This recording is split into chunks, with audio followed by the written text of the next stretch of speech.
Jai Hind everyone. I hope you all are doing good. So my name is Aman Singh and today we are going to learn the second chapter of class 9th NCERT. तो chapter का नाम क्या है हमारा? Physical features of India. ठीक है, तो first chapter आपने अच्छे से देख लिया था जहां पे हमने इंडिया के साइज एंड लोकेशन के बारे में देखा था. अब सेकेंड चैप्टर में हम देखेंगे फिजिकल फीचर्स के बारे में. अब लेक्चर शुरू करने से पहले आप लोगों को पता होगा कि ये चैप्टर हमने ऑलरेडी, इसका जो बेसिक था वो हमने 7th क्लास के फर्स्ट चैप्टर में कवर कर लिया था. उसका नाम क्या था? Geographical diversity of India. तो उसी का ये चैप्टर कंटिन्यूएशन है और यहाँ पे हम थोड़े से और डिटेल्स में जाएंगे. जैसे वहां पे हमने एक ओवरव्यू लिया था हिमालयाज के बारे में, पेनिनसुलर प्लेट्यूज के बारे में, नॉर्दर्न इंडियन प्लेन्स के बारे में. यहाँ पे हम थोड़ा सा और डाइव डीप करेंगे और कॉन्सेप्ट्स को अच्छे से जानने की कोशिश करेंगे. और मैं दूसरी चीज बता दूं आप लोगों को कि इस चैप्टर से जो भी रिलेटेड मान के चलो अगर प्रीलिम्स में कोई क्वेश्चन आया है तो वो आपको क्विज सेक्शन में मिल जाएगा. ठीक है, तो जो क्विज आप अटेम्प्ट करते हो तो वहां पे हम आपके जो प्रीलिम्स के क्वेश्चन आ रखे हैं या फिर जो भी यूपीएससी एलाइड एग्जामिनेशन में क्वेश्चन आ रखे हैं इस चैप्टर से, वो हम अपलोड करा देंगे क्विज सेक्शन में. तो आप जाके उसको डिलीजेंटली अटेम्प्ट कर लेना, आपको काफी बेनिफिट मिलेगा. ठीक है, और आपको इससे वो भी आइडिया लग जाएगा कि यूपीएससी कैसे फ्रेम करता है इन सारे चैप्टर से. तो मैंने पिछले लेक्चर्स में ही बता दिया था क्योंकि अब हमारा क्लास 9 शुरू हो चुका है तो ये बहुत इंपॉर्टेंट क्लास रहने वाला है. ठीक है, यहां से आपके जो कॉन्सेप्ट्स हैं वो थोड़े से एडवांस फॉर्म में हम पढ़ना शुरू कर देते हैं. तो यहाँ पे आपको एक एक लाइन एनसीईआरटी का पता होना चाहिए, तो वो चीज हम आपको करा देंगे. आपका काम बस इतना है कि आप लेक्चर को अच्छे से देखो, एक दो बार देख सकते हो, फिर आपको जो शॉर्ट नोट्स मिल रहे हैं और जो लेक्चर के हैंडआउट्स मिल रहे हैं उससे आप रिवाइज कर लो, माइंड मैप के थ्रू एक्टिव रिकॉलिंग कर लो. ठीक है, एंड देन क्विज जाके प्रैक्टिस कर लो, तो आपके पूरे मेमोरी में ना सीमेंटेड हो जाएगा सारे कॉन्सेप्ट्स. तो देखो, जो फिजिकल फीचर्स ऑफ इंडिया है इसमें वही हम सारे फिजियोग्राफिक डिवीजन देखेंगे जो हमने क्लास 7th के ज्योग्राफिकल डाइवर्सिटी ऑफ इंडिया में देखा था. बस उसी की थोड़ी सी और डिटेल देखेंगे. तो सबसे पहले हमने वहां भी देखा था the land of India displays great physical variation, जिसको हम क्या बोल रहे हैं? Geographical diversity. Geographical diversity. ठीक है, so geologically the peninsular plateau constitutes one of the ancient land masses on the earth surfaces. तो आपको पता होना चाहिए कि जैसे जो हमारे इंडिया में जो भी फिजिकल फीचर्स है तो वो सारे एक समय पे नहीं बने हुए हैं ना. सबका जो एज ऑफ फॉर्मेशन है वो अलग अलग टाइम पीरियड में हुआ है. जैसे फॉर एग्जांपल जो हिमालयन आप देखते हो तो हिमालयन क्या है आपका? यंग फोल्ड माउंटेन हम उसको बोलते हैं. तो उसका जो फॉर्मेशन हुआ है ना वो सीनोजोइक एरा में हुआ है. सीनोजोइक. अब ये सीनोजोइक, मिसोजोइक, पैलियोजोइक ये सब क्या होता है ये सब आपको अच्छे से कराऊंगा मैं जब जियोलॉजिकल टाइम स्केल बता रहा हूँ. तो आपके में भी क्लास 11th में है वो चीज़ें, बाकी तो वैसे मैं मेंशन कर ही रहा हूँ बीच बीच में. तो आप बस एक ब्रीफ आइडिया रखना. सबसे पहले हम प्री कैम्ब्रियन एरा लेते हैं. ठीक है, प्री कैम्ब्रियन जब आपका अर्थ का फॉर्मेशन हुआ था. फिर प्री कैम्ब्रियन में हम प्रोटेरोजोइक एरिया में देखते हैं, प्रोटेरोजोइक एरा. ठीक है, प्रोटेरोजोइक एरा में हम देखते हैं कि इंडिया में जो आप पेनिनसुलर इंडिया देखते हो है ना, जो पेनिनसुलर प्लेट्यू देखते हो उसका फॉर्मेशन प्रोटेरोजोइक एरा में हुआ है. इवन जो हमारे यहाँ पे अरावली है, ठीक है, तो अरावली भी आपकी फोल्ड माउंटेन है लेकिन ओल्ड फोल्ड माउंटेन है. तो अरावली और इंडियन पेनिनसुलर प्लेट्यू इनका फॉर्मेशन कब हुआ? आपके प्रोटेरोजोइक एरा में हुआ है और इसका टाइम पीरियड अराउंड आप ले सकते हो अप्रोक्सीमेटली 2.5 बिलियन ईयर्स अगो. ठीक, उसके बाद आता है आपका पैलियोजोइक. पैलियोजोइक एरा में आप अलग अलग टाइम पीरियड देखते हो. ठीक है, जिसको आप कॉस्ट जेसीपी से याद करते हो, जैसे कैम्ब्रियन हो गया, ऑडोवोशियन हो गया, सिलूरियर हो गया, डेवोनियन हो गया.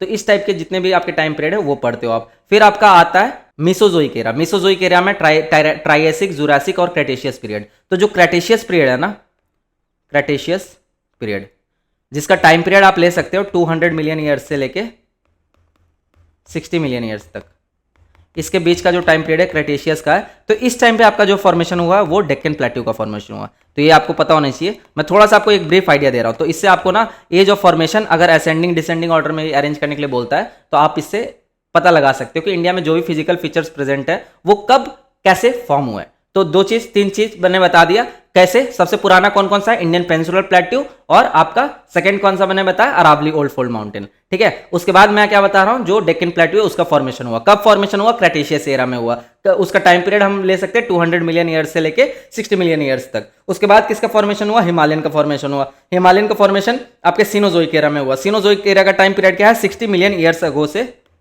60 मिलियन ईयर्स अगो के बाद. ठीक है, मतलब अभी 60 मिलियन ईयर से लेके अभी तक का जो करंट टाइम पीरियड है वहां तक को हम सीनोजोइक एरा कंसीडर करते हैं. ठीक है, तो अभी भी आप देख रहे हो कि हिमालयन हर साल कुछ ना कुछ मीटर आपका राइज कर रहा है, ठीक है। तो ये क्या शो करता है कि अभी भी वो अपने राइजिंग स्टेट में है, ठीक है, अपने यंग स्टेज में। जैसे वो यंग स्टेज पार करके मैच्योर स्टेज में जाएगा तो वहां पे उसका राइज होना रुक जाएगा और उसके बाद उसका जो रेट ऑफ इरोजन है वो आपके राइजिंग से बढ़ जाएगा, तो उसके बाद उसकी हाइट कम होने लगेगी। वही अरावली के साथ भी हुआ होगा, जब अरावली का फॉर्मेशन हो रहा होगा तब वो बढ़ रहा होगा, लेकिन अभी आज के डेट में देखते हो तो कंपैरेटिवली हिमालयन की हाइट के मुकाबले अरावली की हाइट बहुत कम होती है। तो ये चीज़ आपको आई होप क्लियर हो रहा होगा। वही चीज यहाँ पे मेंशन है, the Himalayas and the northern plains are the most recent landforms from the view point of geology. Himalayan mountains form an unstable zone. Unstable zone क्यों फॉर्म कर रहा है, इसका रीजन मैंने बता दिया, क्योंकि अभी भी जो टेक्टोनिक प्लेट्स है ना, देखो माउंटेन का फॉर्मेशन कैसे होता है, जब दो टेक्टोनिक प्लेट्स कोलाइड करते हैं। अब हर टेक्टोनिक प्लेट के कोलाइड करने से नहीं होगा, जैसे फॉर एग्जांपल आपके मान के चलो ये ओशनिक प्लेट है, ठीक है, तो इसमें आपके अलग अलग लैंडफॉर्म फॉर्मेशन होता है। उसके बाद आपका ओशनिक कॉन्टिनेंट मान के चलो, ठीक है, तो इसमें आपका फोल्ड माउंटेन का फॉर्मेशन होता है। तो जो हिमालयन का फॉर्मेशन है वो कैसे हुआ है, कॉन्टिनेंट और कॉन्टिनेंट प्लेट के कोलिजन से। तो कौन सा प्लेट था, एक आपका इंडियन प्लेट और एक आपका यूरेशियन प्लेट। ये जब दोनों कोलाइड किए तो यहाँ पे आपका यहाँ पे एज पे आपका हिमालयन माउंटेन फॉर्म हुआ, ठीक। तो ये चीज आपको ध्यान रखना है। तो अभी क्योंकि अभी भी जो वो है कोलिजन हो रहा है, ठीक है, तो इसके वजह से आज भी आप देखते हो कि हिमालय राइज कर रहा है। तो अगर मान चलो कोई चीज अभी भी कोलाइड हो रहा है तो कहीं ना कहीं वहां पे जो अनस्टेबल जोन तो फॉर्म होगा ही, है ना। तो इसीलिए आप देखते हो कि जो हिमालयन वाला रीजन है वो अर्थक्वेक प्रोन रीजन है, ठीक है, वहां आज भी सिस्मिक एक्टिविटी देखने को मिलती है, अर्थक्वेक आते रहता है। तो काफी सेंसिटिव एरिया है, सेंसिटिव जोन में इसलिए उसको रखा जाता है। तो जोनेशन आप जो पढ़ते हो अर्थक्वेक में, तो उसमें आपके हाई सेंसिटिव जोन में जो हिमालयन वाला रीजन है वो आता है। तो इतना आपको क्लियर हुआ है ना। तो देखो जो भी पढ़ रहे हो ना आप रिलेट करो और याद करो, क्योंकि मैं बार बार वो चीज़ों को रिपीट करूंगा, आपको आपके माइंड में फिट हो जाएगा। तो इसलिए मैं हर बार आपको रिलेट कराता हूँ। आप सोचते होगे कि सर बार बार वही सेम चीज़ रिपीट कर रहे हैं, मेरा रिपीट करने का पर्पस यही है कि आपके दिमाग में सेट हो जाए। अगर कभी भी कोई भी चीज़ आए तो डायरेक्ट आपको वहां से रिलेटेड जो भी चीज़ है वो सब याद आनी चाहिए, राइट। फिर देखो the whole mountain system of Himalaya represent a very youthful topography with high peaks, deep valleys and fast flowing rivers. तो मतलब जो हिमालयन का अभी भी जो इकोसिस्टम है ना, क्योंकि अभी ये अपने यंग स्टेज में, तो यहाँ पे जो भी आपको लैंडफॉर्म्स देखने को मिलेंगे ये यंग लैंडफॉर्म्स देखने को मिलेंगे। जैसे देखो कोई भी चीज अभी जवान है, ठीक है, तो उसमें बहुत ज्यादा एनर्जी रहती है। तो वैसे ही अभी हिमालयन क्योंकि उनकी हाइट बहुत ज्यादा है, तो वहां से जो रिवर भी निकल रही है ना उनमें भी बहुत ज्यादा एनर्जी होगा, ठीक है। क्यों, क्योंकि वो रिवर अपनी यूथफुल स्टेज में है। लेकिन जैसे जैसे वो रिवर प्लेन एरिया में आती हैं तो वो अपने मैच्योर स्टेज में बढ़ने लगती हैं, और मैच्योर स्टेज में आते ही उनकी स्पीड थोड़ी स्लो हो जाती है। स्पीड स्लो हो जाती है तो क्या, वो मेंडर करना शुरू कर देती हैं, ठीक है। तो ये चीज आप रिलेट कर पा रहे होगे। और लैंडफॉर्म जो होता है आपका चेंज हो जाता है। तो जैसे प्लेन एरिया में रिवर्स आती हैं तो वो अलग टाइप के लैंडफॉर्म फॉर्म करती हैं। जैसे ही आपके पहाड़ों से निकल रही होती है तो उनका जो लैंडफॉर्म फॉर्मेशन अलग टाइप का होता है। जैसे वी शेप्ड वैली हो गया, गॉर्जेस हो गया, कैनियंस हो गया, ये यूथफुल स्टेज में रिवर्स फॉर्म कर रही हैं। जैसे प्लेन एरिया में आ रही है तो ऑक्सबो लेक आपको देखने को मिल जाएगा, ठीक है। उसके बाद जब अपने ओल्ड स्टेज में रहेंगे तो डेल्टास फॉर्मेशन देखने को मिल जाएगा। इस टाइप के अलग अलग लैंडफॉर्म्स अलग अलग स्टेजेस में आपको देखने को मिलते हैं। तो वही बता रहा है कि the whole mountain system of Himalaya represent a very youthful topography with high peaks, deep valleys and fast flowing rivers. फिर आपका आता है the northern plains are formed of alluvial deposit. तो आपको यह भी पता होना चाहिए, जैसे जो हमारा नॉर्दर्न इंडियन प्लेन है, शिवालिक के बाद आपका क्या आता है, नॉर्दर्न इंडियन प्लेन्स, ठीक है। और यहां पे आप देख सकते हो पेनिनसुलर प्लेट्यू, तो इसके बीच में है नॉर्दर्न इंडियन प्लेन्स। तो कहीं ना ये थोड़ा सा सिंक्ड है, ठीक। तो जो भी आपकी रिवर जो सेडिमेंट डिपॉजिट करती है वो नॉर्दर्न इंडियन प्लेन में डिपॉजिट की होगी, तभी तो ये प्लेन का फॉर्मेशन हुआ। तो क्योंकि ये नॉर्दर्न इंडियन प्लेन में आपके एलुवियल सॉइल मिलते हैं, that's why they are very fertile. और इसीलिए यहाँ पे आप देखोगे पॉपुलेशन डेंसिटी भी बहुत ज्यादा है। क्यों, क्योंकि अगर सॉइल फर्टाइल है तो वहां पे एग्रीकल्चर प्रोडक्टिविटी ज्यादा होगी, एग्रीकल्चर प्रोडक्टिविटी ज्यादा होगी तो लोगों के पास इंप्लॉयमेंट का सोर्स ज्यादा होगा, ठीक है। तो ऐसी चीजें रिलेट करनी है। फिर देखोगे the peninsular plateau is composed of igneous and metamorphic rocks with gently rising hills and wide valleys. तो जो पेनिनसुलर प्लेट्यू में जो आपके हिल्स हैं वो इग्नियस और मेटामॉर्फिक रॉक से बने हैं। क्यों, क्योंकि आपको पता है कि डेक्कन प्लेट्यू का फॉर्मेशन कैसे हुआ था, जब इंडियन प्लेट रीयूनियन हॉटस्पॉट से क्या किया था, इंटरेक्ट किया था, तो वहां पे लावा इरप्शन हुआ। फिर वही लावा जब सॉलिडिफाई हुआ तब जाके आपका डेक्कन प्लेट्यू का फॉर्मेशन हुआ, ठीक है। तो डेक्कन प्लेट्यू आपके कहां पे प्रेजेंट है, पेनिनसुलर प्लेट्यू में ही तो प्रेजेंट है। तो इसीलिए वहां पे आपको इग्नियस और मेटामॉर्फिक रॉक देखने को मिलते हैं। अब इग्नियस रॉक और मेटामॉर्फिक रॉक क्या होता है, तो ये जैसे आपके रॉक वाला चैप्टर आएगा तो वहां पे मैं आपको डिटेल में कवर कराऊंगा। अभी के लिए आप बस बेसिक जान लो, इग्नियस रॉक मतलब ये एकदम जो शुरुआती रॉक्स होते हैं, ठीक है, जो एकदम लावा से निकलते हैं, जो भी मान के चलो आपका लावा इरप्ट होता है, ठीक है, और वो जब सॉलिडिफाई हो जाता है तो उसको हम क्या बोलते हैं, इग्नियस रॉक बोलते हैं। तो इनमें आपको किसी भी प्रकार के फॉसिल्स नहीं देखने को मिलेंगे, कोई भी लेयर फॉर्म देखने को नहीं मिलेगा, लेकिन मेटामॉर्फिक हम कब बोल रहे हैं, जब इसी इग्नियस रॉक पे मान के चलो कोई प्रेशर और टेम्परेचर अप्लाई होगा ओवर द टाइम, तो ये किसका शेप ले लेता है, मेटामॉर्फिक रॉक का। वैसे ही आपके इग्नियस रॉक कन्वर्ट होता है सेडिमेंट्री में, और सेडिमेंट्री में फिर ओवर द टाइम आपके कुछ प्रेशर और टेम्परेचर की वजह से चेंजेस आएगा, तो वो किस में कन्वर्ट हो जाता है, मेटामॉर्फिक में। ठीक है, तो ये चीज ध्यान रखना। The peninsular plateau is composed of igneous and metamorphic rocks with gently rising hills and wide valleys. समझ आ रहा है? फिर आगे देखते हैं मेजर फिजियोग्राफिक डिवीजन। तो इंडिया में मेजर कौन कौन सी फिजियोग्राफिक डिवीजन है, तो अब तक तो आपको रट गया होगा, और नहीं रटा तो आपको रट जाना चाहिए। तो देखो सबसे पहले हम देखते हैं हिमालयन माउंटेन्स, ये कहाँ पे है, आपके नॉर्थ में प्रेजेंट है। ठीक है, अब हिमालयन माउंटेन रेंज में डिफरेंट डिफरेंट रेंजेस है, हम एक एक सेक्शन को डिटेल में देखेंगे इस चैप्टर में। ठीक, फिर सेकंड आपका आता है नॉर्दर्न इंडियन प्लेन्स, ये भी हम डिटेल में देखेंगे। ठीक है, ये कैसे फॉर्म हो रहा है, form by the interplay of three major river system, the Indus, the Ganga and the Brahmaputra. तो जो हिमालयन रिवर है, जो पेरेनियल रिवर्स है, उनके इंटरप्ले से, उनके सेडिमेंटेशन की वजह से जो नॉर्दर्न इंडियन प्लेन का फॉर्मेशन हुआ है। ठीक है, फिर आता है आपकी द पेनिनसुलर प्लेट्यू। तो पेनिनसुलर प्लेट्यू आपका क्या है, a table land composed of old crystalline, igneous and metamorphic rocks form due to the breaking and drifting of the Gondwana land. ठीक है, तो पेनिनसुलर प्लेट्यू क्योंकि आपका पुराना है, ठीक है, तो यहां पे आपको क्रिस्टलाइन, इग्नियस और मेटामॉर्फिक रॉक्स मिलते हैं, और ये सब कैसे फॉर्म हुए, due to drifting of the Gondwana land. ये चीज मैंने आपको बता दिया। फिर आप देखो द इंडियन डेजर्ट। तो इंडियन डेजर्ट का कैसा फॉर्मेशन हुआ है, an undulating sandy plains covered with sand dunes located towards the western margins of the Aravalli hills. तो जो अरावली हिल्स है उसके वेस्टर्न साइड में हमको क्या देखने को मिलता है, इंडियन डेजर्ट मिलता है, मतलब जो राजस्थान और हरियाणा वाला एरिया है, राजस्थान, पंजाब और हरियाणा वाला एरिया है। हरियाणा में तो ज्यादा नहीं है, लेकिन पंजाब का कुछ एरिया और राजस्थान का एरिया, ये सारे एरिड में आते हैं आपके, इवन गुजरात भी ले लो थोड़ा सा। फिर आपका आता है दी कोस्टल प्लेन्स। तो कोस्टल प्लेन्स कौन से आपके, वेस्टर्न कोस्टल प्लेन्स और eastern coastal planes. Western coastal planes कहाँ आपके, वेस्टर्न घाट के वेस्ट में है, और ईस्टर्न कोस्टल प्लेन आपके कहाँ पे है, ईस्टर्न घाट के ईस्ट में। ठीक है, so narrow coastal strips running along the Arabian Sea on the west and Bay of Bengal on the east.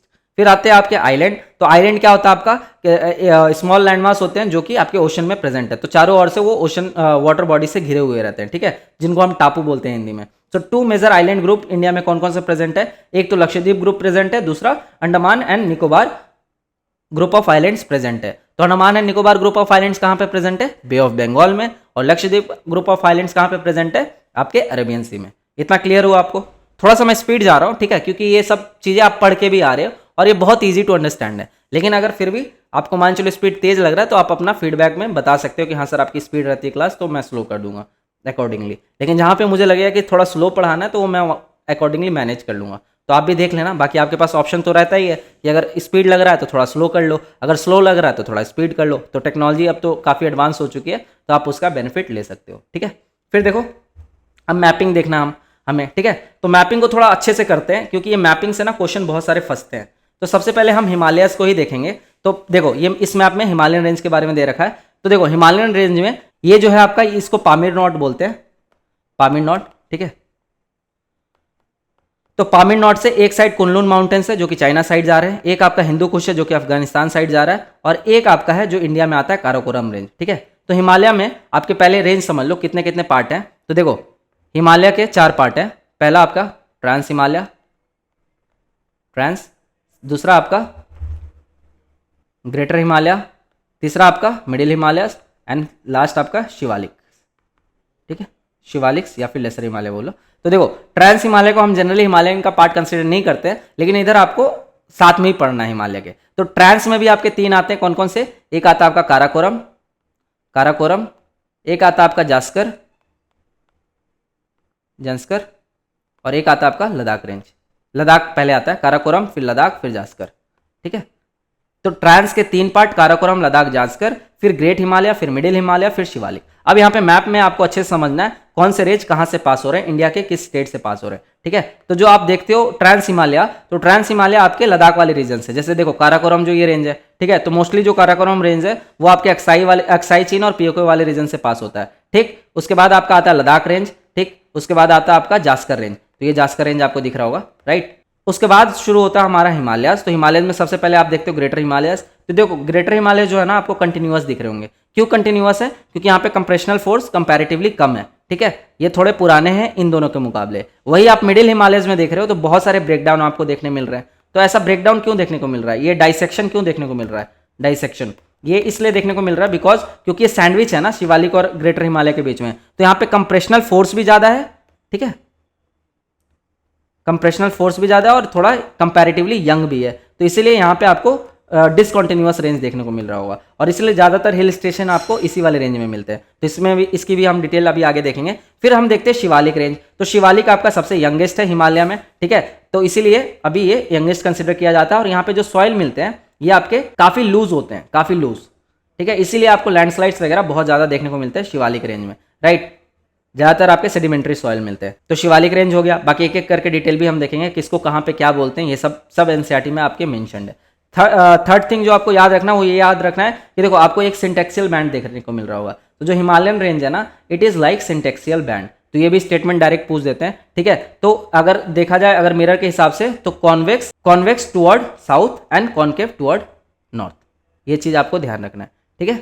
उसके बाद यहाँ पे अरावली रेंज आपको दिख रहा है, ठीक है। अरावली के वेस्ट में आपके एरिड रीजन है और ईस्ट में आपके सेमी एरिड रीजन है, राइट। उसके बाद विंध्या रेंज, सतपुरा रेंज के बीच से ही नर्मदा नदी फ्लो करती है, सब हम डिटेल्स में देखेंगे। और ये आपका हिमालयन रेंज का एक्सटेंशन नॉर्थ ईस्टर्न स्टेट्स के तक है। तो ये अरुणाचल प्रदेश में आपको कुछ हिस्सा दिख रहा होगा, ठीक है। यहाँ नामचा बारवा से ब्रह्मपुत्र एंटर करती है इंडिया में, तो ये सब हम लोग देखेंगे अभी डिटेल में। तो ये पहले मैप को अपने दिमाग में एकदम फिट कर लो और उसके बाद एक एक करके एक एक जो माउंटेन रेंज है उसकी फीचर्स को देखते हैं, ठीक। तो देख लिया, चले आगे बढ़ते हैं। याद करवा दूंगा यार मैं तुम्हें, टेंशन मत लो, ठीक है। अब देखो सेम वही मैप है, ठीक है, उसी को थोड़ा बड़ा व्यू करके दे रखा है। तो आप देख रहे होगे जो हिमालयन में जो हाईएस्ट पीक्स है ना, वो ज़्यादातर आपको कहाँ देखने को मिलेंगे, ग्रेटर हिमालय में देखने को मिलेंगे, ठीक है। जैसे आप माउंट एवरेस्ट देखते हो, कांचनजंगा देखते हो, कांचनजंगा इंडिया का हाईएस्ट पीक है सिक्किम में, ठीक है। वैसे बहुत लोग कंसिडर करते हैं केटू को, लेकिन केटू क्योंकि अक्साई चीन वाले रीजन में, तो बहुत लोग नहीं भी कंसिडर करते हैं, लेकिन वैसे देखा जाए तो केटू ही है हमारा हाईएस्ट पीक, गॉडविन ऑस्टेन, ठीक है। लेकिन बुक में क्या मेंशन है, बहुत सारे बुक्स में कांचनजंगा हमारा हाईएस्ट पीक है क्योंकि डिस्प्यूटेड नहीं है, ठीक है। तो कांचनजंगा कहाँ पे प्रेजेंट है, सिक्किम में प्रेजेंट है। और ये माउंट एवरेस्ट से थोड़ा ही सा इसकी हाइट कम है, मतलब इसकी भी हाइट 8000 मीटर, मतलब 8 किलोमीटर से ऊपर है, समझ रहे हो कितना ऊंचा है। फिर यहाँ पे नामचा बारवा आपको देखने को मिलता है, नंदा देवी यहाँ पे देखने को मिलता है, ठीक है। वैसे ही कामत माउंटेन रेंज, तो ये सब माउंटेन डायरेक्ट पूछ लेते हैं आपसे। फिर नंगा पर्वत, ये आपके पीओके वाले रीजन में है, पीओके वाले रीजन में इसकी भी हाइट काफ़ी ज़्यादा है, 8000 मीटर से ज़्यादा है।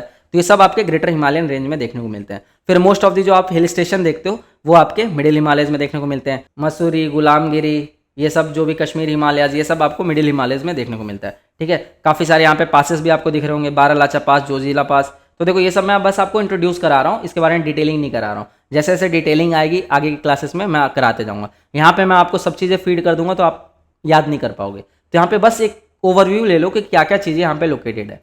फिर देखो the Himalaya geologically young and structurally fold mountain stretch over the northern borders of India, ये मैंने बता दिया। फिर these mountain ranges run in a west to east direction from the Indus to the Brahmaputra. Then the Himalayas represent the loftiest and one of the most rugged mountain barriers of the world, ठीक है। तो ये loftiest और most rugged mountain barriers क्यों है, क्योंकि अभी भी ये राइज कर रहे हैं, क्योंकि ये यंग फोल्ड माउंटेन है, ठीक है। रीजन आपको समझ आ रहा होगा। फिर they form an arc which cover a distance of about 2400 kilometre. तो बहुत इंपॉर्टेंट डेटा ये याद कर लेना, ये लगभग 2400 किलोमीटर तक फैले हुए हैं। फिर that width vary from 400 kilometre in Kashmir to 150 kilometre in Arunachal Pradesh. तो इनकी विड्थ वेराई करती है, मतलब आप देख रहे होगे ये कश्मीर वाले साइड में इनकी जो विड्थ है ये आपके अराउंड 400 किलोमीटर के, ठीक है, अराउंड 400 किलोमीटर। लेकिन वही अरुणाचल प्रदेश वाले एरिया में देखो ये कंप्रेस हो गया, तो ये अराउंड 150 किलोमीटर के, ठीक है। तो ये डिफरेंस क्यों आ रहा है, तो मैंने आपको बता दिया पहले ही, क्योंकि आपके ईस्टर्न साइड में ना जो कंप्रेशनल फोर्स है ज्यादा है as comparison to western side. अब ये भी कैसा है, तो देखो आप अगर हिमालयन का फॉर्मेशन देखे होगे तो जो गोंडावाना लैंड से जो निकल के आ रहा था इंडियन प्लेट, ये इस डायरेक्शन में ऐसे एंटी क्लॉक डायरेक्शन में ये क्या कर रहा था, कोलाइड कर रहा था। मान के चलो ये यूरेशियन प्लेट था, तो पहले इसका ये वाला हिस्सा टकरा है, फिर ये धीरे धीरे इस एंटी क्लॉक डायरेक्शन में ये क्या कर रहा है, कंप्रेस कर रहा है। तो इसीलिए जो कंप्रेशनल फोर्स है ना वो ईस्टर्न साइड में ज्यादा है as comparison to western side. इसीलिए जो विड्थ देखने को मिलता है वेस्टर्न साइड में due to less compressional force यहाँ पे विड्थ ज्यादा है अराउंड 400 किलोमीटर के, और वही ईस्टर्न साइड में यहाँ पे क्योंकि कंप्रेशनल फोर्स ज्यादा है तो आपकी विड्थ कितनी है, 150 किलोमीटर के अराउंड। इतना क्लियर हुआ, तो वही चीज यहाँ पे मेंशन है, ठीक है। Their width varies from 400 kilometre in Kashmir to 150 kilometre in Arunachal Pradesh. Then the altitudinal variation are greater in the eastern half and those in the western half, ठीक है। तो अब ये बोल रहे हैं कि जो ईस्टर्न, इसीलिए क्योंकि हाई कंप्रेशनल फोर्स है इसीलिए जो मोस्ट ऑफ दी जो हाईएस्ट पीक है ना, हाईएस्ट माउंटेन रेंजेस है वो आपको ईस्टर्न या सेंट्रल हिमालयस में ही देखने को मिलते हैं, एक्सेप्ट फ्यू। वेस्टर्न में आपको बहुत कम हाईएस्ट पीक देखने को मिलेंगे, बेरिंग फ्यू, जैसे K2 है, तो K2 भी आपकी one of the highest peaks of the world है, तो ये आपके वेस्ट साइड में मिलते हैं, तो बहुत कम है जो कि वेस्ट साइड में मिलते हैं, ठीक है। और वैसे भी केटू आपके काराकोरम वाले में है, ना कि हिमालयन में।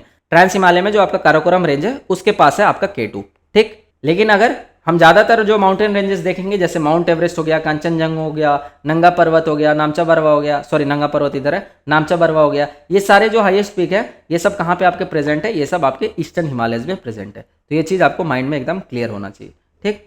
तो ये डायरेक्ट एज ए स्टेटमेंट भी आपसे प्रीलिम्स में पूछ लेते हैं, तो ये चीज़ आपको ध्यान रखना है। फिर देखो अब एक एक सेक्शन वाइज हम पढ़ रहे हैं। तो सबसे पहले हम हिमाद्री देख रहे हैं। तो जो ग्रेटर हिमालयज है ना उनको हम हिमाद्री ही बोलते हैं। तो हिमाद्री ऐसा क्यों बोल रहे हैं, क्योंकि सालों साल वो बर्फ से ढके हुए रहते हैं, दैट्स व्हाई उनको बोलते हैं हिमाद्री। हिम मतलब क्या होता है, बर्फ होता है, ठीक है।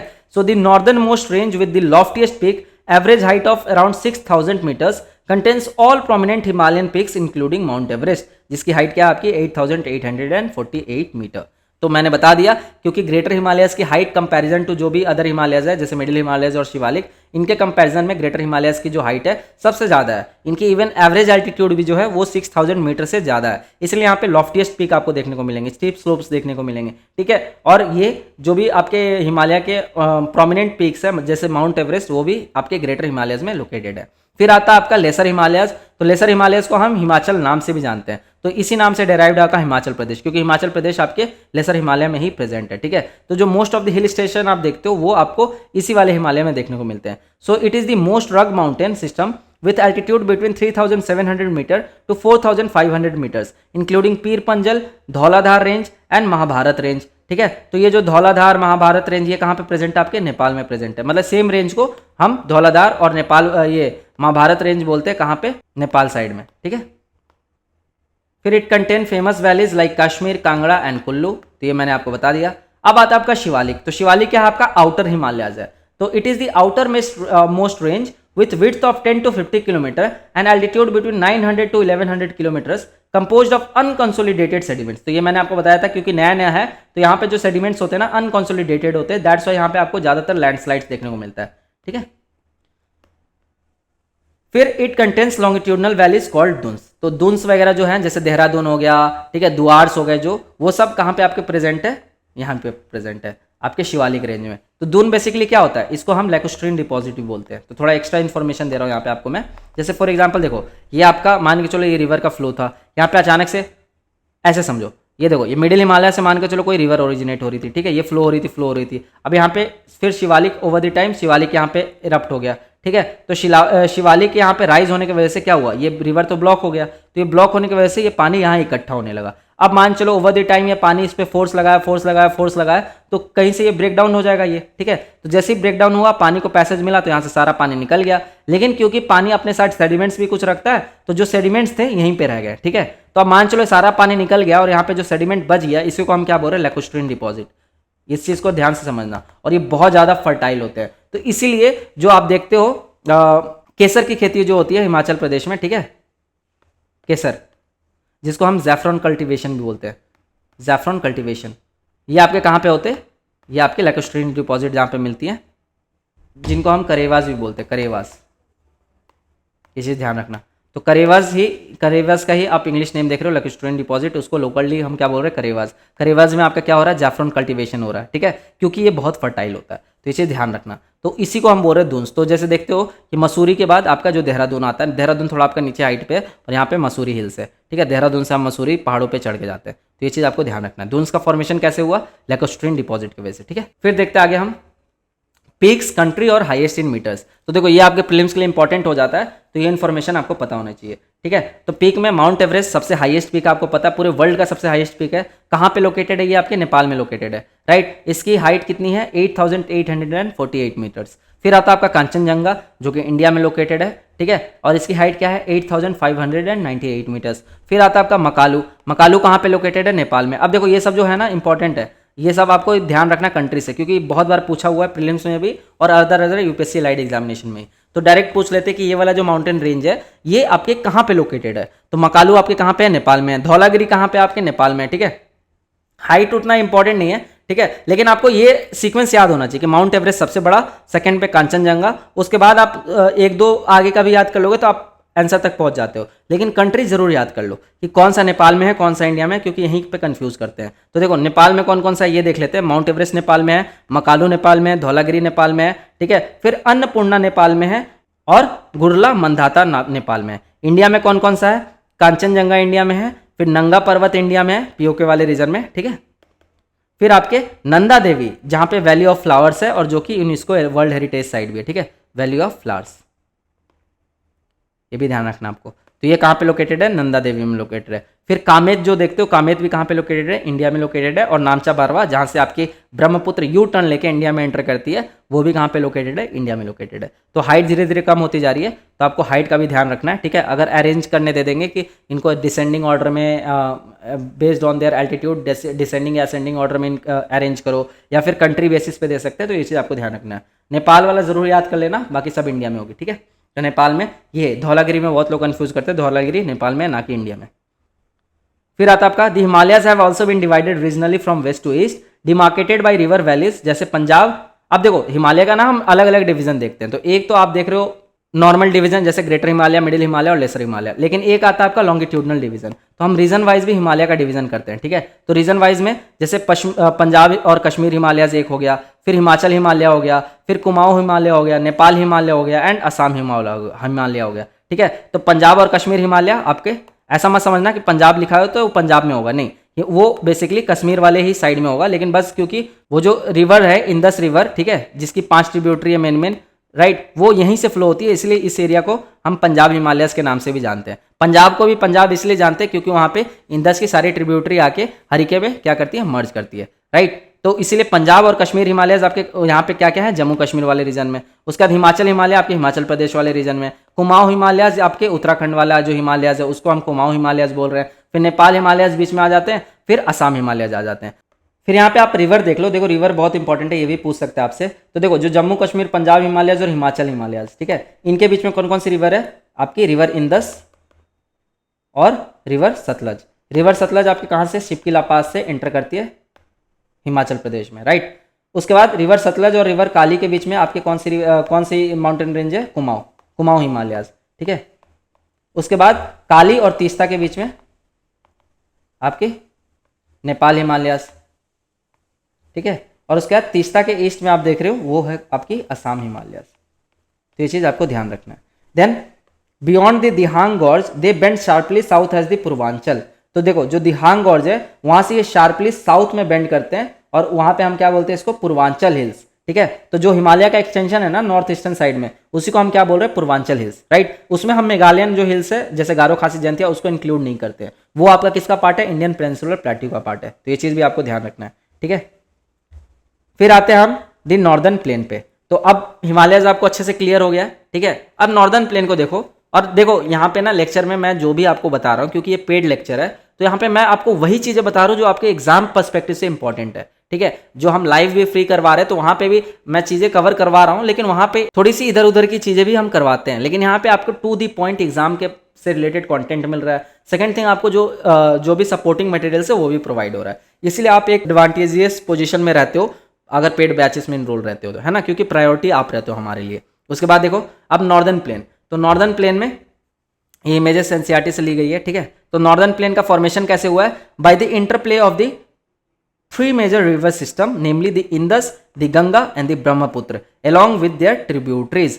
This plain is formed of alluvial soil. तो ये मैंने बता दिया कि जो गंगा, ब्रह्मपुत्र और इंदस के सेडिमेंटेशन की वजह से, इंटरप्ले की वजह से जो नॉर्दर्न प्लेन का फॉर्मेशन हुआ। अब इससे रिलेटेड बहुत सारी थ्योरीज है, लेकिन वो अभी आपको नहीं पढ़ना है ना, वो ऑप्शनल की चीजें होती है। आपको बस इतना पता होना चाहिए कि जो आपके हिमालयन रिवर्स है उनके सेडिमेंटेशन की वजह से नॉर्दर्न इंडियन प्लेन का फॉर्मेशन हुआ। और यहाँ पे सॉइल आपको किस टाइप के मिल रहे हैं, एलुवियल सॉइल, राइट, एलुवियल। उसके बाद this plain is formed of alluvial soil, ये मैंने बता दिया। The deposition of alluvial in a vast basin lying at the foothills of the Himalayan over million of years form this fertile plain. तो कोई भी चीज एक दिन में नहीं बनती है, मिलियन ऑफ ईयर्स लगता है। यही चीज आपकी यूपीएससी प्रिपरेशन में भी अप्लाई होता है कि देखो आप सोचोगे कि मैं 5-6 महीने में तैयारी करके एग्जाम निकालूंगा, देखो यार नहीं पॉसिबल है। आप अनटिल अनलेस आप बहुत ज़्यादा एक्सट्रीमली टैलेंटेड हो या गॉड गिफ्टेड हो, आपसे नहीं निकलेगा 6 महीने में, ये मैं लिख के दे सकता हूँ, चाहे आप कितने भी ब्रिलियंट स्टूडेंट हो, है ना। तो इसीलिए थोड़ा टाइम दो, सब्र दो, मतलब पेशेंस रखो अपने प्रिपरेशन में। ऐसा रिजल्ट एक्सपेक्ट मत करो कि मैं 2 दिन में पढ़ना शुरू किया और तीसरे दिन आइंस्टाइन बन जाऊंगा, ऐसा नहीं होता है। आपको सालों साल मेहनत करना पड़ता है, तब जाके आप एक मुकाम पे पहुंचते हो। तो स्मार्ट स्टडी भी करना है, समय भी बचाना है, लेकिन पेशेंस भी रखना है, क्योंकि चीज़ें समय के साथ आती है। जैसे नॉर्दर्न इंडियन प्लेन को मिलियन ऑफ ईयर्स फॉर्मेशन में लगा, इधर तो फिर भी मैं 1 साल की बात कर रहा हूँ। तो 1 साल टाइम दो खुद को, फाउंडेशन स्ट्रांग करो एनसीईआरटी में, तब जाके आपका कहीं ना कहीं वो बेस क्रिएट होगा आगे प्रीलिम्स और मेंस के लिए। और ये कोर्स जैसे ही आप कंप्लीट करोगे ना, तो आप अपने आप को इस पोजीशन में पाओगे कि आप कहीं से भी क्वेश्चन पूछो एटलीस्ट आप ब्लैंक नहीं रहोगे। मैं ये नहीं बोल रहा हूँ कि आप सब क्वेश्चन आंसर कर दोगे, लेकिन ब्लैंक आप नहीं रहोगे, आपको कुछ ना कुछ थोड़ा बहुत आइडिया रहेगा ही। अगर आप पीवाईक्यू भी चाहो तो लगा के देख सकते हो, ठीक है। देन देखो, it spreads over an area of 7 lakh square kilometre, ठीक है। तो ये चीज भी आपको ध्यान रखना है कि जो नॉर्दर्न इंडियन प्लेन है ये 7 लाख स्क्वायर किलोमीटर में फैला हुआ है। The plain being about 2400 kilometre long and 240 to 320 kilometre broad, right. तो ये देखो हिमालय का भी जो एक्सटेंट था वो 2400 किलोमीटर था, तो हिमालय के ही अलॉन्ग तो ये फैला हुआ है ना नॉर्दर्न इंडियन प्लेन्स, इसलिए इसका भी लेंथ है अप्रॉक्स 2400 किलोमीटर, और इसकी जो ब्रॉडनेस है वो भी 240 to 320 किलोमीटर ब्रॉड है, right. So it is a densely populated physiographic division. क्यों है डेंसली पॉपुलेटेड? क्योंकि यहाँ पे सॉइल फर्टाइल है और यहाँ पे एग्रीकल्चरल प्रोडक्टिविटी ज़्यादा होती है, तो इसके वजह से इंडस्ट्रियल सेटअप भी होता है यहाँ पे, है ना, और बहुत सारी इकोनॉमिक एक्टिविटीज़ यहाँ पे as comparison to other regions ज़्यादा होती है। फिर with a rich soil cover combined with adequate water supply and favourable climate, it is agriculturally a productive part of India. तो ये सब आपके एनसीईआरटीज़ का लाइन है, मैं बस आपको उसको एक्सप्लेन कर रहा हूँ। फिर देखो, अब आता है आपका जो हमने लॉन्गिट्यूडनल डिवीजन देख लिया, अब हम देखेंगे शिवालिक के बाद का रीजन, ठीक है। तो देखो मैं आपको बना के दिखाता हूँ। यह है आपका ग्रेटर हिमालय, यह आपका लेसर हिमालय जिसको हम मिडिल हिमालय बोल रहे हैं, और यह है आपका शिवालिक। शिवालिक के बाद आपका भाबर जोन शुरू होता है। भाबर जोन हम किसको बोल रहे हैं? जैसे मान के चलो यहाँ पे बड़े बड़े बोल्डर्स लगे हुए हैं, ठीक है। ये कहाँ से आए? आपके शिवालिक से ही ये पानी इसको लेके आई है। तो यहाँ पे क्योंकि बड़े बड़े बोल्डर्स होते हैं, तो यहाँ पे स्ट्रीम क्या होता है? डिसअपियर हो जाता है, राइट। और यही स्ट्रीम वापस आके इमर्ज करता है कहाँ पे? तराई रीजन में। तो इसलिए तराई वाला जो रीजन होता है ना बहुत फर्टाइल हो जाता है। क्यों? क्योंकि यहाँ पे पानी की कमी नहीं है, मार्शी लैंड बन जाता है ना, मार्शी लैंड। तो इसकी वजह से यहाँ पे नाइट्रोजन फिक्सेशन बैक्टीरिया भी ज़्यादा होती है, तो सॉइल में भी नाइट्रोजन की कमी नहीं होती। हालांकि सॉइल यहाँ पे एसिडिक होता है, लेकिन यहाँ पे एग्रीकल्चरल लैंड आपको बहुत ज़्यादा देखने को मिलेगा। तो अब तो तराई रीजन बहुत कम बची है, क्योंकि लोगों ने काट काट के उसको एग्रीकल्चरल लैंड में कन्वर्ट कर दिया है, लेकिन पहले तराई रीजन देखने को मिलता था। तो ये काफ़ी दलदल वाला इलाका हुआ करता था। क्यों? क्योंकि यहाँ पे जो स्ट्रीम होती थी, यहाँ पे जो अंदर गई थी यही रीमर्ज हो जाती थी, ठीक है। यहाँ पे गायब होती थी, यहाँ पे रीमर्ज होती थी। गायब क्यों होती थी मैंने बता दिया, क्योंकि इतने बड़े बड़े बोल्डर थे तो ये पानी इसके अंदर चल जाती थी। तो मतलब इसका मतलब क्या है कि यहाँ पे पोरोसिटी ज़्यादा है, ठीक। उसके बाद भांगर और खादर क्या है? ये भांगर जो है आपका ओल्ड एलुवियल है, और जो खादर है ये आपका न्यू एलुवियल है, न्यू एलुवियल, राइट। तो जैसे मान के चलो ये आपका फ्लड प्लेन होता है, ठीक है, ये रिवर है, रिवर के आसपास क्या होता है? आपका फ्लड प्लेन होता है। तो रिवर कुछ डिपॉजिट करती है अपने अगल बगल, है ना। तो जो एकदम इमीडिएट डिपॉजिट होता है रिवर का, उसको हम क्या बोलते हैं? न्यू एलुवियल, क्योंकि ताज़ा ताज़ा डिपोजिशन हुआ है। और इसी को हम लोकली क्या बोलते हैं? खादर बोलते हैं। और जो आपका टाइम हो गया है ना, जो आपके फ्लड प्लेन से कुछ दूरी पे रहते हैं जो एलुवियल डिपॉजिट, जो कि अब पुराने हो चुके हैं, इसमें कंकर आ चुका है, ठीक है, अब ये थोड़े से इनफर्टाइल हो चुके हैं, इनको हम क्या बोल रहे हैं? भांगर। तो भंगार जो आप बोलते हो ना, भंगार मतलब यूजलेस हो गया, तो इससे आप रिलेट कर सकते हो। भंगार अब जब भी टर्म आएगा तो भंगार मतलब कुछ ओल्ड की बात कर रहे हैं, तो भंगार जो है ओल्ड एलुवियल के लिए हम टर्म रेफर कर रहे हैं, और जो खादर है वो न्यू एलुवियल के लिए। तो ये मैंने आपको बेसिक बता दिया। अब देखते हैं यहाँ पे जो एनसीईआरटी में मेंशन है। सो रीजनल डिवीजन हमने देख लिया।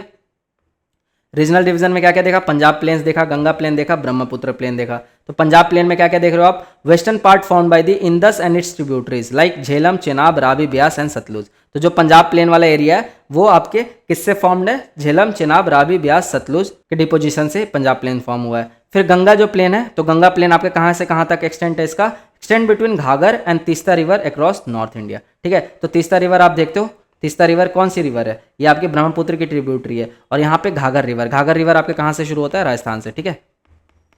तो घाघर रिवर और तीस्ता रिवर के बीच में जो भी एरिया है, इसको हम किस में रखते हैं? गंगा प्लेन्स के श्रेणी में रखते हैं। गंगा प्लेन में भी 3 आपकी श्रेणी होती है, upper Ganga plain, middle Ganga plain, lower Ganga plain, और इसके बारे में डिटेलिंग हम आगे की हायर क्लासेस में देखेंगे, वहाँ पे डिटेल में दे रखा है, ठीक है। तो टेंशन मत लेना, हर एक चीज़ कवर होगा, लेकिन यहाँ पे अभी जो गिवन है मैं आपको वही कवर करा रहा हूँ, इनकी डिटेलिंग कवर नहीं करा रहा हूँ, ठीक, तो ये ध्यान रखना बस, गंगा प्लेन में भी फर्दर डिवीजन है आपके। फिर आता है आपका ब्रह्मपुत्र प्लेन, तो जो ईस्टर्न सेक्शन असम में है उसको हम ब्रह्मपुत्र प्लेन की श्रेणी में डाल रहे हैं। जैसे हमने हिमालय को रीजनली डिवाइड किया था, वैसे ही हमारे नॉर्दर्न इंडियन प्लेन भी रीजनली डिवाइडेड है। ठीक है, so the river in their course split into numerous channel due to deposition of silt, this channel known as distributaries. तो डिस्ट्रीब्यूटरीज हम किसको बोल रहे हैं, मान के चलो ये कोई रिवर स्ट्रीम है, ये अगर दो पार्ट में डिवाइड हो गई ड्यू टू कोई बैरियर या फिर वहाँ के लैंडफॉर्म की वजह से, तो उसको हम क्या बोल रहे हैं, डिस्ट्रीब्यूटरीज बोल रहे हैं। ठीक है, ट्रिब्यूटरीज किसको बोलते हैं, मान चलो ये आपकी स्ट्रीम है, यहाँ से आके कोई दूसरी स्ट्रीम इसको जोड़ रही है, तो इसको जो आपकी सेकेंडरी स्ट्रीम होती है इसको हम बोलते हैं ट्रिब्यूटरी।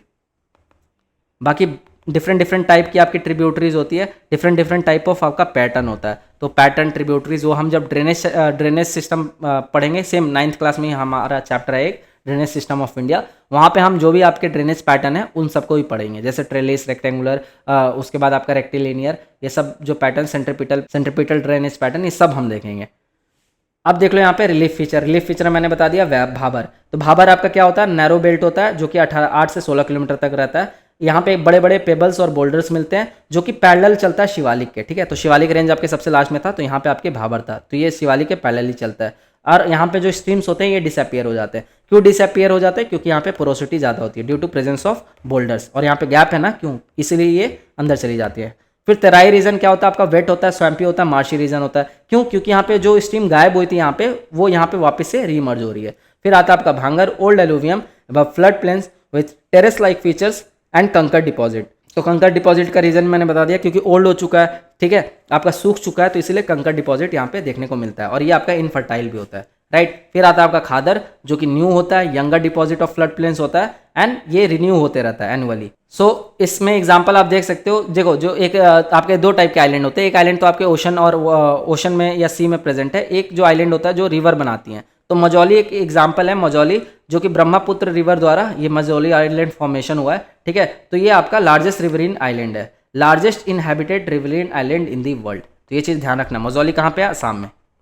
किस रिवर द्वारा बनाया गया, किस रिवर द्वारा फॉर्म हुआ है, ये आपके ब्रह्मपुत्र रिवर द्वारा। ठीक है, तो ये चीज़ ध्यान रखना।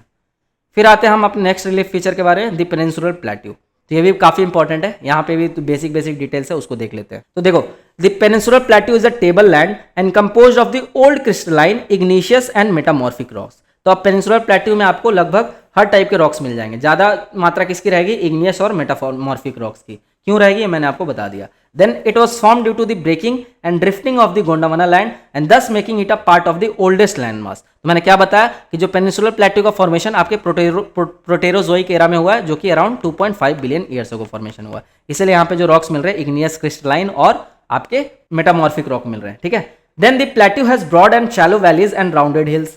तो ये चीज आपको पता होना चाहिए कि यहाँ पे जो प्लेट्यूज है ना, देखो प्लेट्यूज आपके, ये भी प्लेट्यूज जो होते हैं ना, ये अपहीव्ड होते हैं। ठीक है, ये राइज आपके प्लेट्यू होते हैं, सराउंडिंग लैंड मास से हाइट पे होते हैं ये, in comparison to surrounding land mass इनकी हाइट ज़्यादा होती है। ठीक है, तो ये आपके राउंड शेप में होते हैं।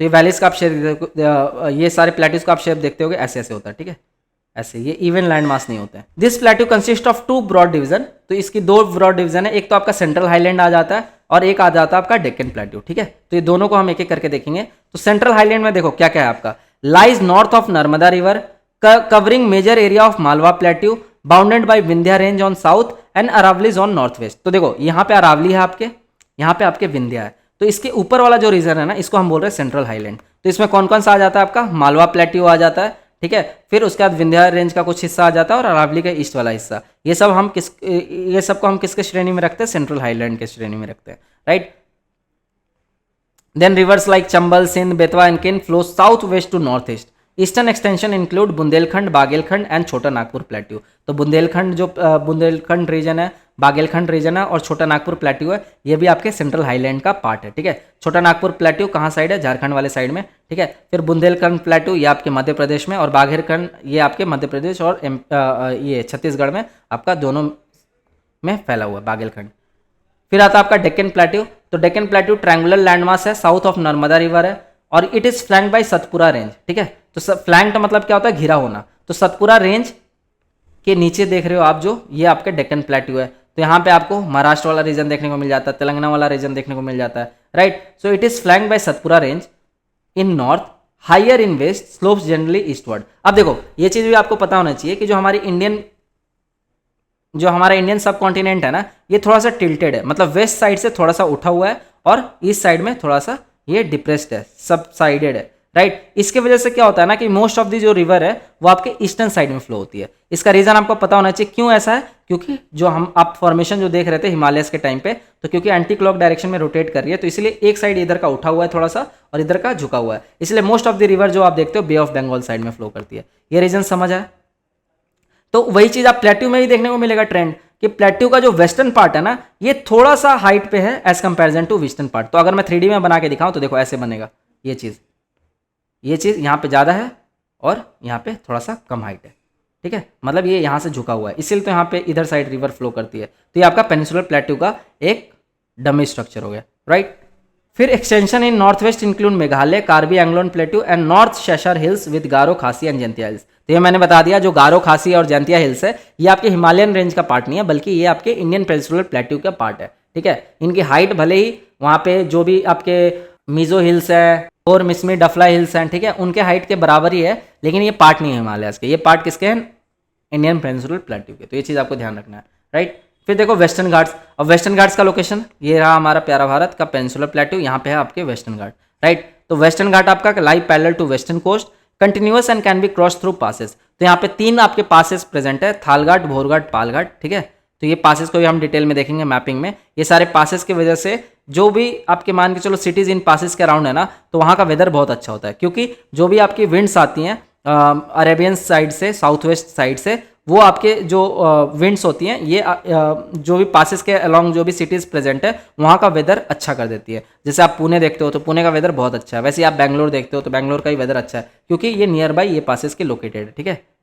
फिर एवरेज एलिवेशन इनका क्या है, 900 टू 1600 मीटर। अब देखो वेस्टर्न घाट और ईस्टर्न घाट को आप साथ में पढ़ो, तो देखो वेस्टर्न घाट का जो हाइट है ना कंपैरिजन टू ईस्टर्न घाट ये ज़्यादा है, और ये कंटिन्यूअस भी है एज कंपैरिजन टू ईस्टर्न घाट, ज़्यादा कंटिन्यूअस है। और ईस्टर्न घाट आपका डिसकंटिन्यूअस है, मतलब थोड़ा देर मान के जो थोड़ा दूर उड़ीसा में फैला हुआ है, फिर बीच में पूरा गायब है, फिर आपके शुरू हो गया आंध्र प्रदेश से, फिर आपके तमिलनाडु शुरू, बीच में गैप है, ठीक है। तो ये डिसकंटिन्यूअस है। लेकिन वेस्टर्न घाट आपके गुजरात से लेकर डायरेक्ट आपको गोवा केरला तक देखने को मिल जाता है, तो कंटिन्यूअस देखने को मिल जाता है, बहुत कम कम गैप है, ठीक है। यही जो थालघाट, बोरघाट, पालघाट, बस यही सब कुछ गिनती के गैप्स हैं, अदरवाइज ये कंटिन्यूअस है। एलिवेशन वाइज भी इसकी देखो 900 टू 1600 मीटर एलिवेशन है, और इसकी एलिवेशन सिर्फ 600 मीटर ही है। या इसका जो हाइट होता है इंक्रीज होता है फ्रॉम नॉर्थ टू साउथ। तो देखो जो नॉर्थ में इसका हाइट है ना ये कम है, तो जैसे मैंने बताया आपको कि हमारा जो इंडियन सब कॉन्टिनेंट है वो वेस्टर्न साइड से थोड़ा उठा हुआ है, ईस्टर्न साइड में थोड़ा सा सबसाइडेड है, उसी प्रकार से साउदर्न साइड से भी थोड़ा सा उठा हुआ है और नॉर्दर्न साइड में थोड़ा सा सबसाइडेड है। तो आप आई होप स्ट्रक्चर इमेजिन कर पा रहे होगे,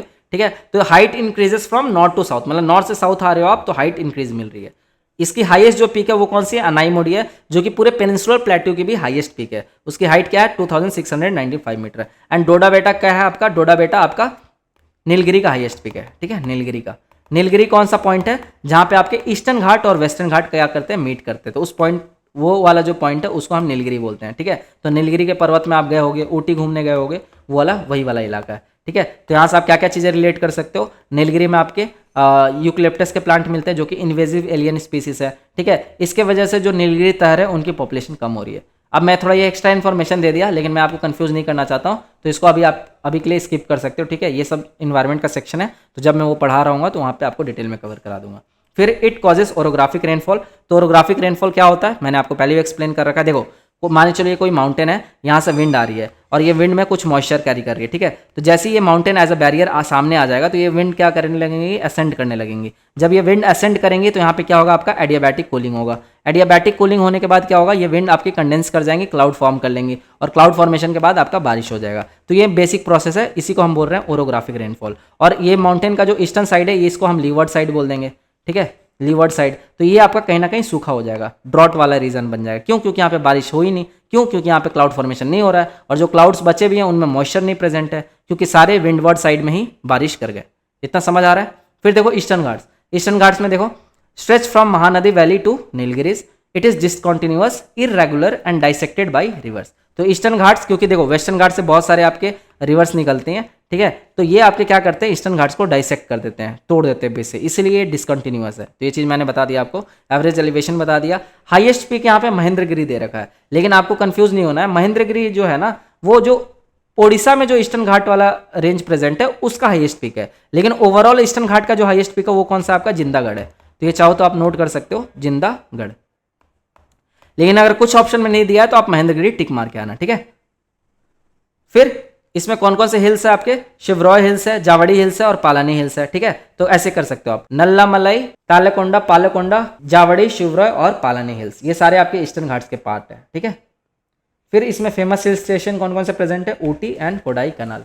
सो फिर यहाँ पे क्या मेंशन है, one of the distinct features of the peninsular plateau is the black soil area known as Deccan trap, ठीक है। तो जो हमारा डेक्कन ट्रैप है वो किससे बना हुआ है, ब्लैक सॉयल बना हुआ है। अब ब्लैक सॉयल की ना कुछ प्रॉपर्टीज होती है जो आपको पता होना चाहिए। एक तो हम ब्लैक सॉयल को रेगर सॉयल नाम से भी जानते हैं, रेगर सॉयल, ठीक। फिर इसकी कुछ प्रॉपर्टीज होती है, जैसे कि ये वाटर को बहुत टाइम तक रिटेन कर सकता है, तो लॉन्ग वाटर रिटेंशन कैपेसिटी, ठीक है, रिटेंशन कैपेसिटी। तो लॉन्ग वाटर रिटेंशन कैपेसिटी से क्या होता है कि देखो, जब इसमें थोड़ा सा भी ये पानी के कांटेक्ट में आएगा तो it will become a clay, और जैसे ही ये सूखेगा, ठीक है, सनरेज के कांटेक्ट में आएगा तो ये एकदम से ड्राई हो जाता है, ठीक है। मतलब इसको सेल्फ प्लोइंग सॉइल भी बोलते हैं, सेल्फ प्लोविंग सॉइल, ठीक है। वो इसलिए बोलते हैं क्योंकि जैसे ही ये सूखता है तो क्या होता है, इसमें क्रैक्स डेवलप हो जाते हैं। तो ब्लैक सॉइल की कुछ प्रॉपर्टीज हैं जो कि आपको पता होना चाहिए। Then this is of volcanic origin, हमने देख लिया, hence the rocks are igneous. Actually this rocks have denudated over time and are responsible for the formation of black soil. तो जो आपके ये रॉक थे ना, जो आपके इग्नियस रॉक्स होते हैं, यही ओवर द टाइम जब डेन्यूड होते हैं, डेन्यूड मतलब क्या होता है, काइंड ऑफ आपका इरोजन, ठीक है। तो जब आपके रॉक्स में इरोजन होता है ओवर द टाइम, तो यही आपके सॉइल का फॉर्म लेते हैं। और जब इग्नियस रॉक का डेन्यूडेशन होता है तो वो कौन से सॉइल में कन्वर्ट होता है, ब्लैक सॉइल में कन्वर्ट होता है। And black soil is good for cotton cultivation. तो ये चीज़ आपको याद रखना है, ठीक। तो इसलिए महाराष्ट्र वाले रीजन में देखते हो आप कि कॉटन की खेती ज़्यादा होती है। Then the Aravalli hills lie on the western and north eastern margin of the peninsular plateau. तो देखो, ये जैसे पेनिनसुलर प्लेट्यू है तो इसके नॉर्थ वेस्ट में क्या है, अरावली रेंज है, राइट। उसके बाद नॉर्थ में देखोगे तो आप विंध्यन रेंज देखोगे, ठीक है, विंध्यन और सतपुरा रेंज। वैसे ही वेस्ट में देखोगे तो वेस्टर्न घाट, ईस्ट में देखोगे तो ईस्टर्न घाट, राइट। तो ये आपको पता होना चाहिए इंडियन पेनिनसुलर प्लेट्यू का जो मार्जिन है।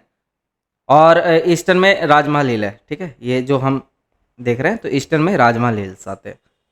सो these are highly eroded hills and are found as broken hills. They extend from Gujarat to Delhi in a south west to north east direction.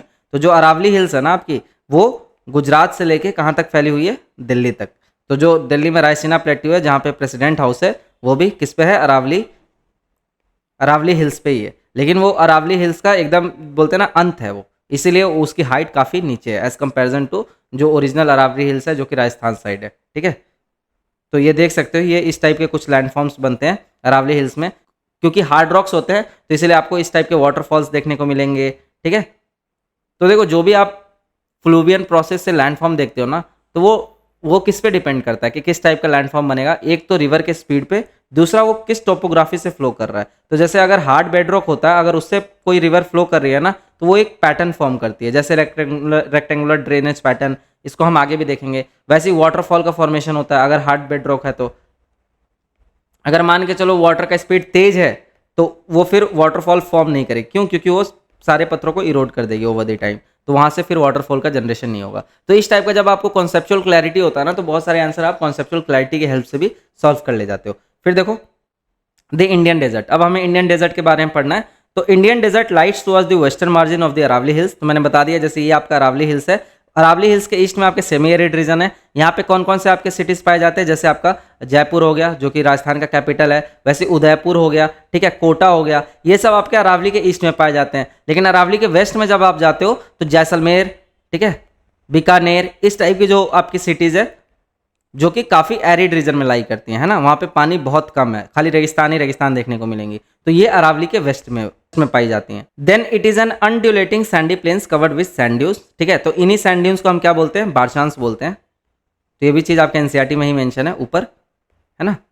उसके बाद the region receive very low rainfall below 150 mm per year. तो क्योंकि यहाँ पे arid region है तो बारिश भी बहुत ज़्यादा कम होती है। So it has arid climate with low vegetation cover. तो ये बहुत कॉमन पॉइंट है। Then streams appear during rainy season, soon after they disappear into sand as they do not have enough water to reach the सी।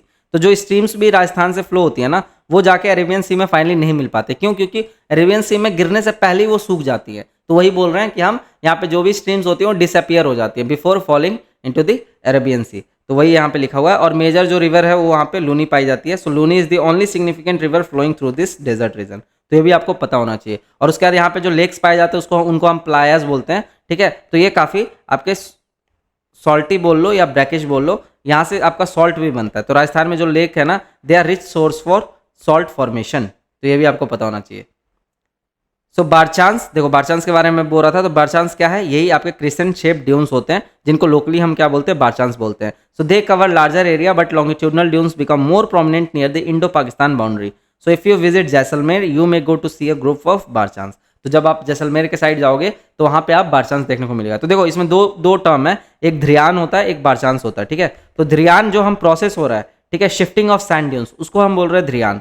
ठीक है, जो shifting sand dunes है उनको हम ध्रियांस बोल रहे हैं। और जब जाके वो डिपॉजिट हो जाते हैं और ये क्रेसेंट डोम लाइक शेप बना लेते हैं तो उनको हम क्या बोल रहे हैं? बारचांस बोल रहे हैं। तो ये डिफरेंस क्लियर रखना आप। ठीक है, तो देखो सरफेस पे आपके ड्यून फील्ड है, visible dune types, seasonal streams, Aravali influence and subsurface drainage and Luni. तो ये आपके राजस्थान का फीचर हो गया। तो इस विजुअल रिप्रेजेंटेशन के थ्रू आप डेजर्ट एरिया का फीचर समझ सकते हो इंडिया में। फिर देखो दी कोस्टल प्लेन्स। अब कोस्टल प्लेन्स के बारे में थोड़ा सा देख लेते हैं।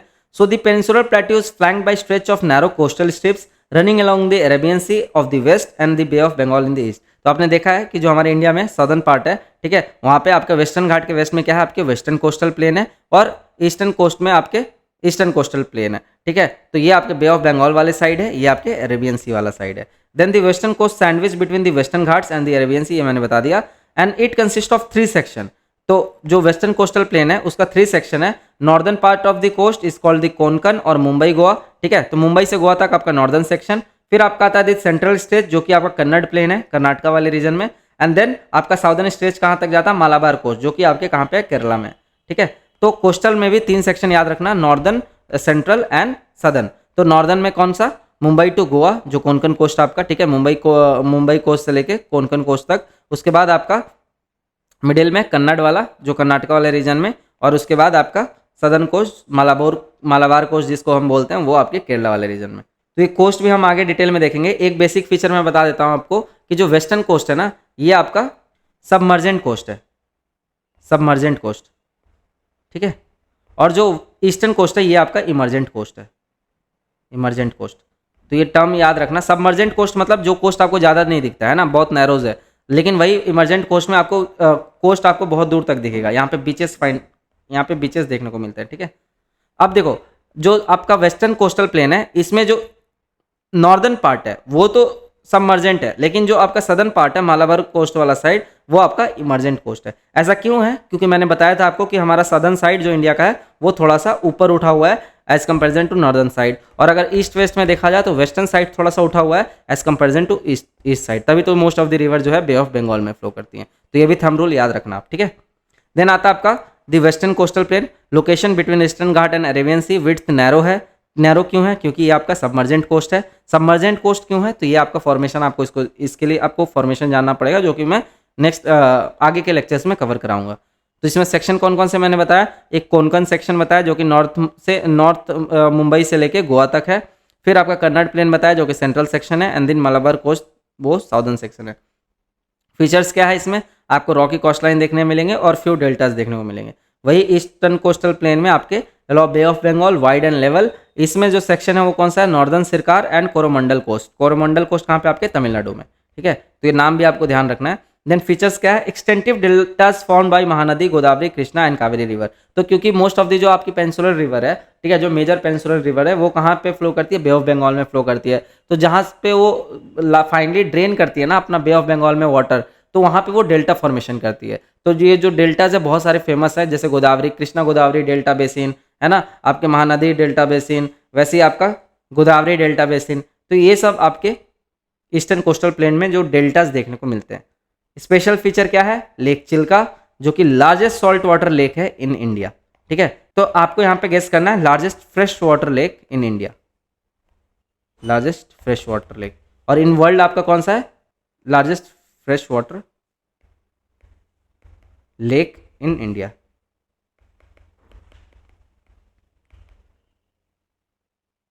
और largest fresh water lake in the world कौन सा है आपका? आपका बाइकल लेक, जो कि कहाँ पे पाया जाता है? रशिया में पाया जाता है। तो ये सब कुछ एक्स्ट्रा इन्फॉर्मेशन है जो कि आप अलग से नोट कर सकते हो। फिर आपका आता है Konkan coast, Kannada plain, Malabar coast, northern Circars and Coromandel coast. तो ये कोस्ट के सीक्वेंस आपको इस सीक्वेंस में देखने को मिलता है इंडिया में कोस्ट। फिर आगे देखते हैं दी आइलैंड। अब आइलैंड पढ़ना आपको, तो आइलैंड में आपको पता है 2 मेजर ग्रुप ऑफ आइलैंड्स है, ठीक है। वो कौन कौन सी है? Andaman and Nicobar group of island और दूसरा लक्षद्वीप ग्रुप ऑफ आइलैंड। और कुछ रिवराइन आइलैंड है जैसे कि आपका मजौली आइलैंड, ठीक है, जो कि हम ऊपर देखे हुए थे। कहाँ पे पाया जाता है? असम में। तो यहाँ पे हम अंडमान एंड निकोबार और लक्षद्वीप ग्रुप ऑफ आइलैंड पढ़ेंगे। तो आइलैंड देखो कैसा होता है, ये पानी के बीचों बीच, ठीक है।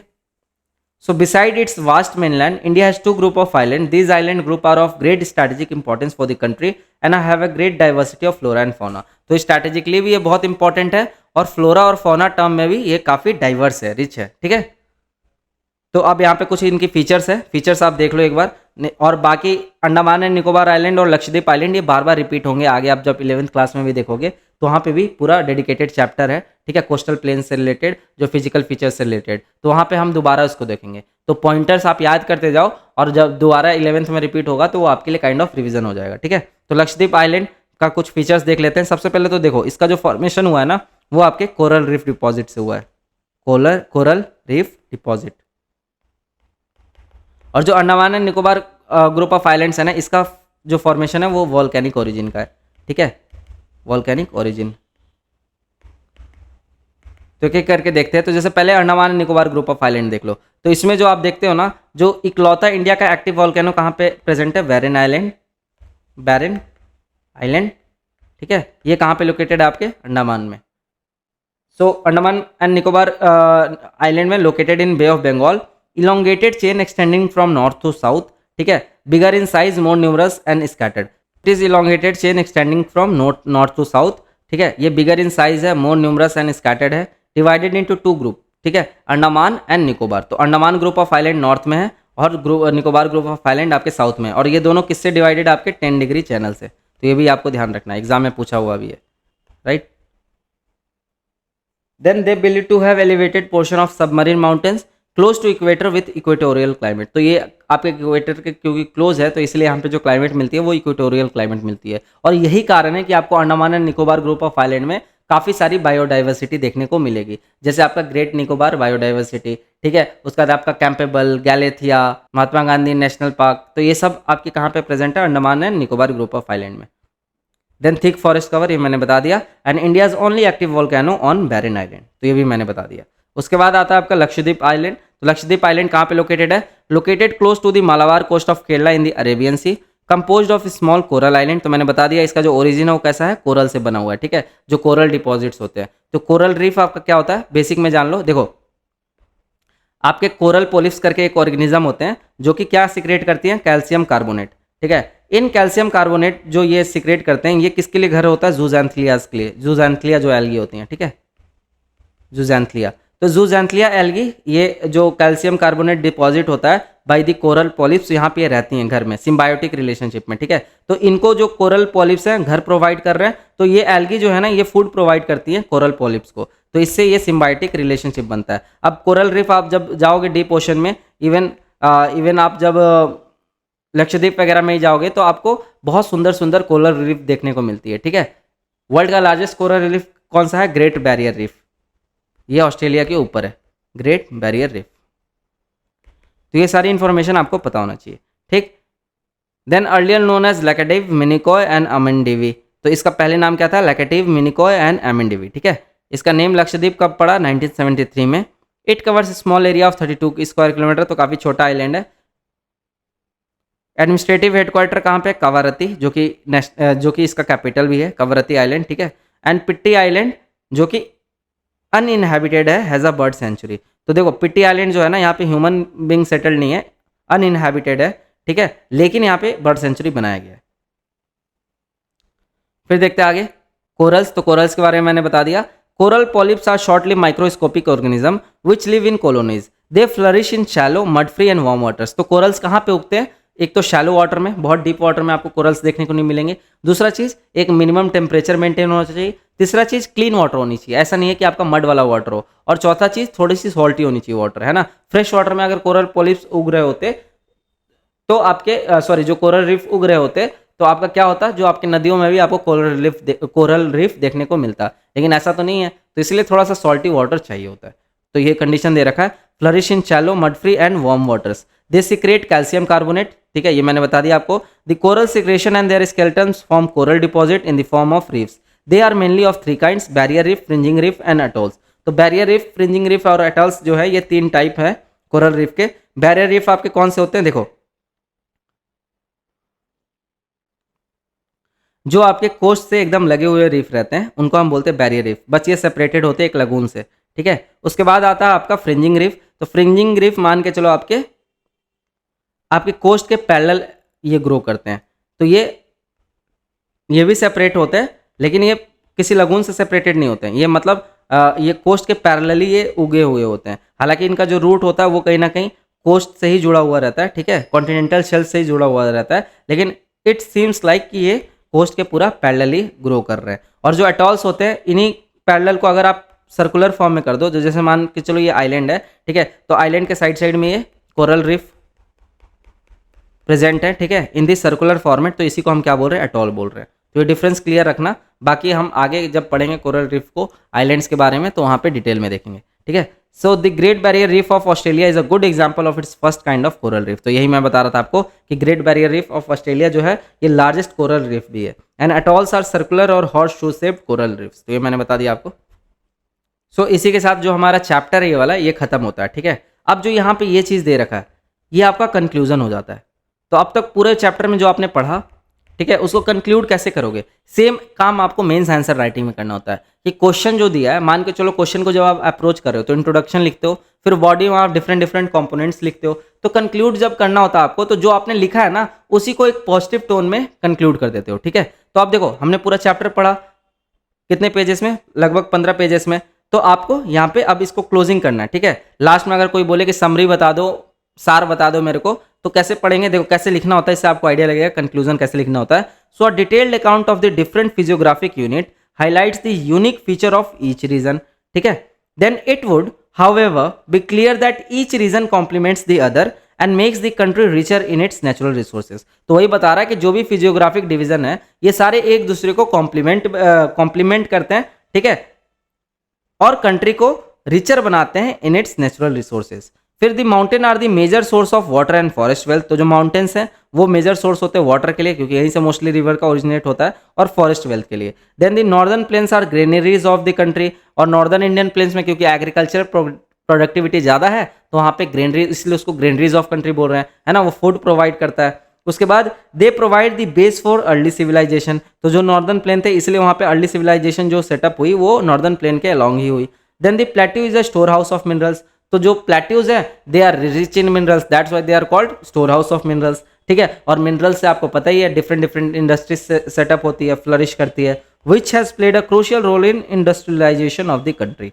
Then the coastal region and inland groups provide sites for fishing and port activity. तो जो कोस्टल रीजन है ये रिसोर्सेस में भी रिच होते हैं और इस साइट भी प्रोवाइड करते हैं for fishing and port activity. Thus the diverse physical features of the land have immense future possibilities of development, ठीक है। तो इसीलिए बोला जाता है जो डाइवर्स फिजिकल फीचर है इसके पास इमेंस फ्यूचर पॉसिबिलिटीज है फॉर डेवलपमेंट। तो जिस कंट्रीज में भी ये ज्योग्राफिकल डाइवर्सिटी देखने को मिलती है वो कंट्री के पास ग्रेट पोटेंशियल है डेवलप कंट्री बनने के लिए। तो इंडिया के पास ये सारी चीज़ें हैं, ठीक है, और हम बढ़ भी रहे हैं डेवलपिंग से डेवलपमेंट की तरफ। तो दैट्स इट, यही था आपका पूरा चैप्टर का सार। आई होप आप लोगों को ये चैप्टर समझ आया होगा, ठीक है। जो भी आपको डाउट आ रही है आप अपने फीडबैक फॉर्म में लिख के दे सकते हो हमें, हम उसको नेक्स्ट क्लास में कोशिश करेंगे इनकॉर्पोरेट करने का।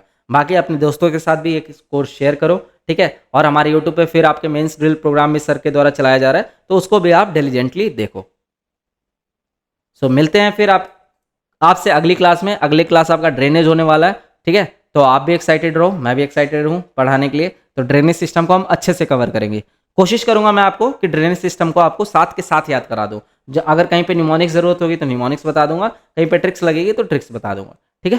सो मिलते हैं नेक्स्ट क्लास में। Thank you and all the best. जय हिंद।